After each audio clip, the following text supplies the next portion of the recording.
நேற்றைய அந்த அவங்க வந்து ஹோட்டல் டாஸ்க்லேருந்து வெளியே வந்ததுக்கு பிறகு நிறைய பேர் வந்து ஃபீட்பேக்குகள் கேட்குறாங்க. 3 பேர்கிட்டயுமே கேட்குறாங்க.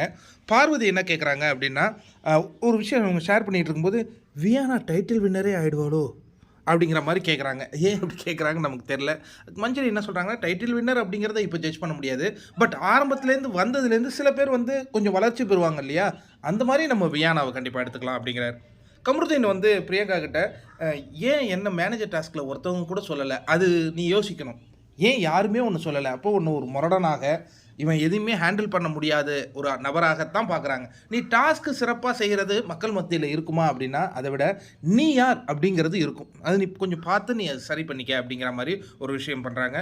வழக்கம் போல வாட்டர் மெலன் என்ன பண்றாருன்னா, பிரியங்கா கிட்ட அந்த வல்லவன் படத்தினுடைய சீன நடிச்சு காட்டி ரீகிரியேட் பண்ணிட்டு இருக்கிற அந்த காட்சிகள் பார்க்குறோம். அதற்கு அடுத்தது தீபக் கிட்ட சாண்ட்ரா சொல்றாங்க, அம் "அது டாஸ்க்குண்ணே. நீங்க எதுவும் தப்பா எடுத்துக்க." "என்ன டாஸ்க்கா? என்ன டாஸ்க்கு?" அ பிக் பாஸ் குடுத்த டாஸ்க். "இல்ல பிக் பாஸ் கூப்பிடும்போதே நீ வராத அங்க சோபால உட்காந்துருந்தா அது ரொம்ப இதுவா இருந்தது." "இல்லண்ணா அது டாஸ்க்கா?" இன்னும் அவரு ஒரு குழம்பிய நிலைக்கு அவரு போற அந்த காட்சிகள பார்த்தோம். அதற்கு பிறகு நெறைய பேர் வந்து பிரியங்கா கிட்ட என்ன நடக்குது? ஏது நடக்குதுங்கிற அந்த ஃபீட்பேக் எடுக்கிறதுல ஆர்வமா இருந்தாங்க.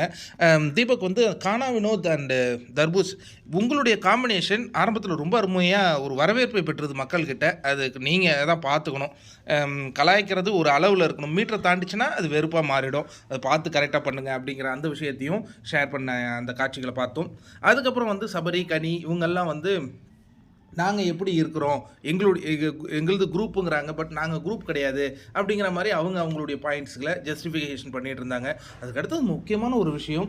ஆம் பிரியங்காவோ, மஞ்சரியோ கேட்குறாங்க சுபிக்ஷா கிட்ட. அதாவது அந்த காயின் பாட்டில் அந்த சேலை கட்டி கொண்டு வந்தீங்க இல்லையா?